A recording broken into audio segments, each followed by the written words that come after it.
The difference between crystal meth and Adderall. Crystal meth and Adderall are not the same. This is the chemical makeup of them, and this right here alone shows you that crystal meth and Adderall are not the same, but everyone will say, hey, they are the same. No, that is the uneducated side of things, because believe it or not, if you change a molecule in something, it can change it completely. And to give you a good example, H2O, that is water. We need it to live. Now, if you go H2O2, you just add another oxygen to it. Guess what? That's hydrogen peroxide, which if you drink it, you're going to die.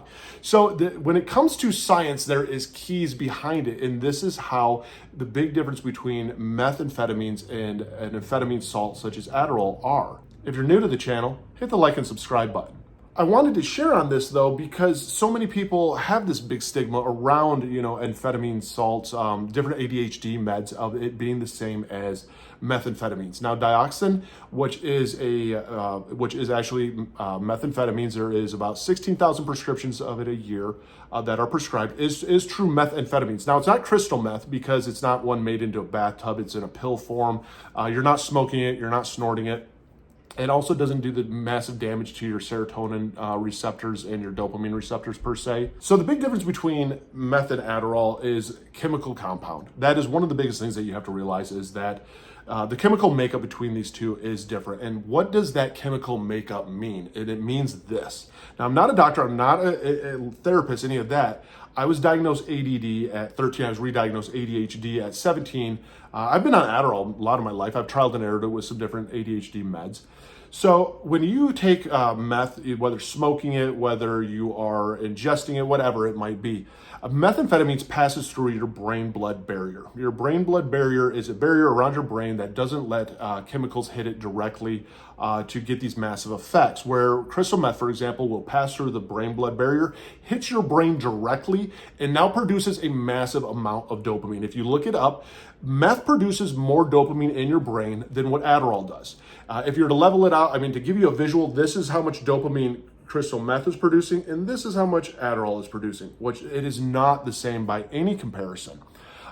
Because of that, also, Adderall does not pass through the brain-blood barrier, so it takes a lot longer for it to hit your system. It's a lot longer drawn out.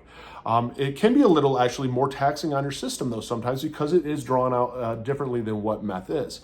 Now that the meth has passed through the brain-blood barrier, what does it do?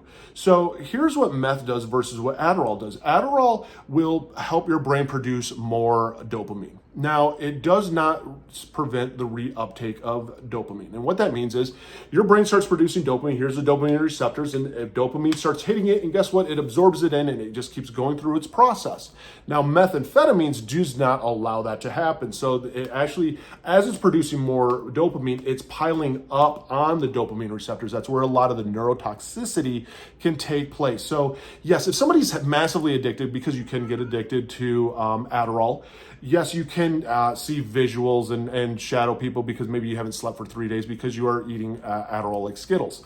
Now, to also take into account, there are a lot of different substances out there that help people that can be addictive. You can actually get addicted to different SSRIs. They do alter your brain chemistry and serotonin.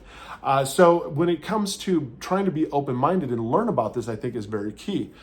Because it now is not reuptaking the dopamine, now when it comes to crystal meth, you have neurotoxicity, which can create the shadow people visuals. This is why it's not very common. Like overdosing even on Adderall isn't very common like it is with meth. You're not getting the visuals, the shadow people staying up, peering out the windows. And that is because of the neurotoxicity, the serotonin, you're not burning any of the receptors. So there's a lot that actually goes into it of why, somebody who's high on meth will act differently than somebody who is using Adderall. Adderall will bring out more of a hyper-focusedness to them, because anyone that has ADHD will tell you that when it comes to dopamine, it's kind of like putting glasses on. It takes all this confusion in our brain and allows us to focus in.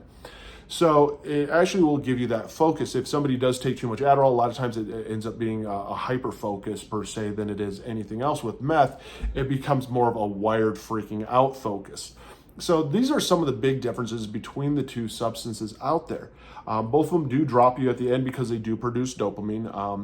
When it comes to an Adderall drop though versus a crystal meth drop, you don't get tweaking like you do with crystal meth that you do with Adderall.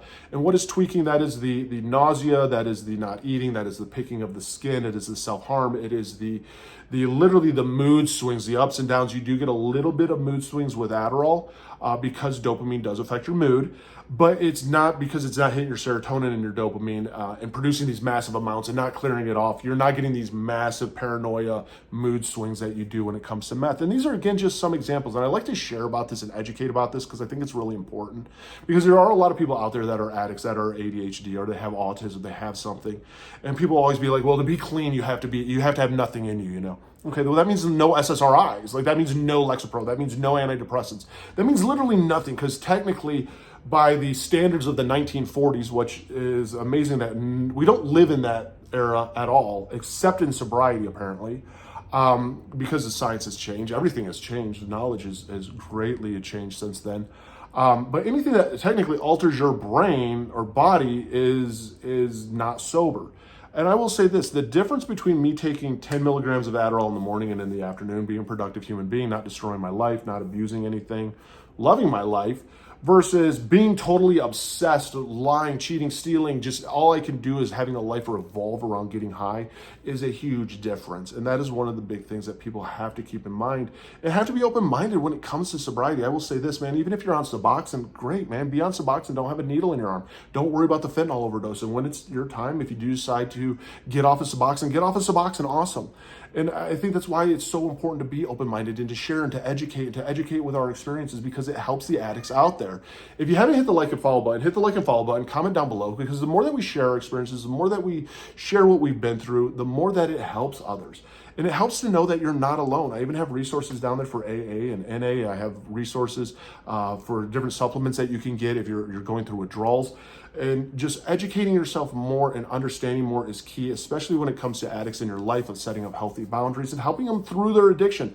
I do firmly believe, and it's one of my beliefs, and it's probably, again, it's just my belief, that a lot of us who are addicts have mental illness, mental challenges that we're trying to self-medicate for, trauma that we're self-medicating for. So if something is a tool along the way to help us, I think that's a game changer right there. And I think that's important to acknowledge and to find what works for you. And for the one that's getting sober right now, I believe in you. You got this.